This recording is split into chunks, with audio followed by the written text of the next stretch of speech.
gawain sa pagkatutag bilang 2. Kilalanin ang kagamitan na ginamit sa paglikha ng mga sumusunod na likhang sining. Piliin ang letra ng tamang sagot sa kahon. Number 1. Ano kayang ginamit niyan? Letter A, papel. Paper mache. Number 2, bahay. Anong ginamit niyan? Letter D, cartoon.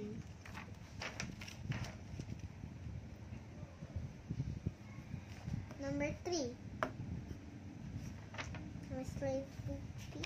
papel, kahoy, clay, cartoon, plastic bottles. Kahoy.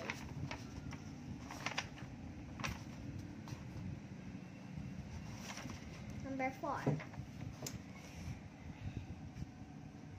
clay. Letter C. Okay, number 5. Wait lang. It's like plastic bottles. So letter E, plastic bottles.